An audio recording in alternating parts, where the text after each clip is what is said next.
ఒకే ఒక ప్రశ్న అడుగుతున్నాను. ఈ కామెంట్ సెక్షన్‌ని నాగబాబు గూడా చదువుతారు. ఆయనకిచ్చినటువంటి ఏదైతే క్యాబినెట్ హోదా పదవుందో, దాని గురించి ప్రజలు ఏమనుకుంటున్నారు? ఆయన తెలుసుకుంటారు ఖచ్చితంగా ఈ కామెంట్ సెక్షన్ ఆయన చదువుతారు కామెంట్స్.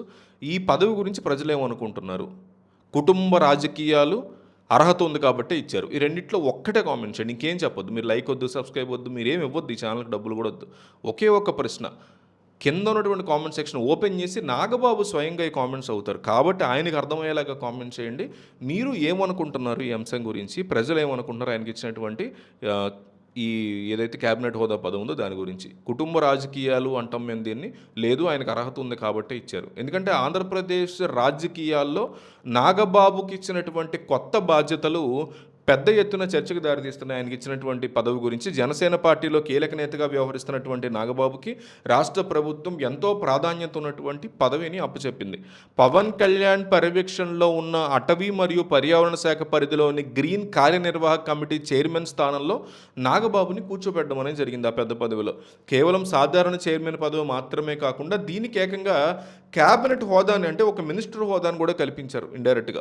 దీనికి సంబంధించినటువంటి అధికారిక ఉత్తర్వులు కూడా బయటకు వచ్చాయి. దాంతో రాజకీయ వర్గాల్లో ఒక ఆసక్తికరమైనటువంటి చర్చ మొదలైంది. ఈ గ్రీన్ కార్యనిర్వాహక కమిటీ చైర్మన్గా నాగబాబుకి కొత్త బాధ్యతలు అనేవి ఉంటాయి. ఆంధ్రప్రదేశ్ రాష్ట్ర వ్యాప్తంగా భారీగా దీన్ని పెంచడం, అడవుల యొక్క విస్తీర్ణాన్ని కాపాడడం, పర్యావరణ పరిరక్షణకు సంబంధించినటువంటి కీలక అంశాలను ముందుకు తీసుకెళ్లడం ఈ కమిటీ యొక్క ప్రధాన లక్ష్యం అని చెప్పుకోవచ్చు. రాష్ట్రంలో ఎక్కడెక్కడ మొక్కలు నాటాలి, పర్యావరణ సమతుల్యతని ఎట్లా బ్యాలెన్స్ చేసుకోవాలి, అటవీ విస్తీర్ణాన్ని ఎలా పెంచాలి, ఇలాంటి విషయాల మీద ఆయన సీరియస్గా దృష్టి పెట్టాల్సినటువంటి పదవి అనమాట అది. ఆ కమిటీ చైర్మన్ హోదాలో ఆయన ఎప్పటికప్పుడు శాఖాపరమైనటువంటి విధి విధానాలని రివ్యూ చేయడం, సమీక్షించడం, అధికారులు చేస్తున్నటువంటి పనులను మానిటరింగ్ చేయడం, అవసరమైన కీలక నిర్ణయాలు తీసుకోవడం ఇవన్నీ కూడా ఆయన చేయాల్సిన అవసరం ఉంటుంది.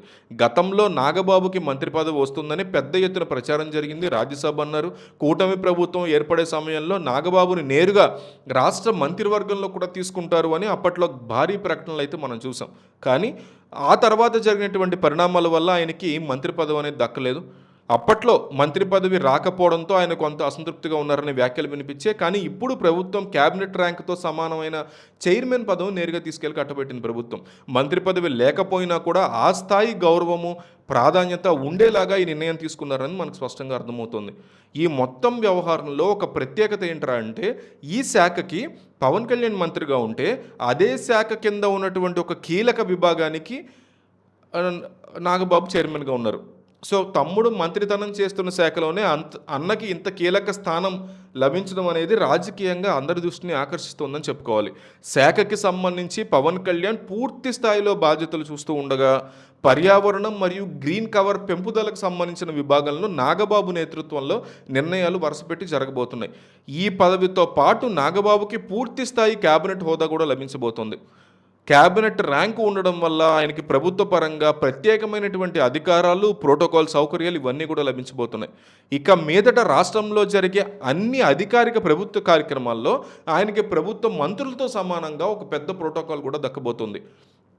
ఇదంతా కావాలని కుటుంబ రాజకీయాల్లో భాగంగానే పెట్టుకున్నారు అంటూ వైసీపీ కానీ జగన్ కానీ దీని మీద మండిపడుతూ ఆయన పదవి చేపట్టిన కొన్ని గంటల్లోనే ఈ వెర్షన్ని, నేరేటివ్ని తెర మీద తీసుకొచ్చి ఒక బిగ్ షాక్ ఇచ్చినట్టే చెప్పుకోవచ్చు.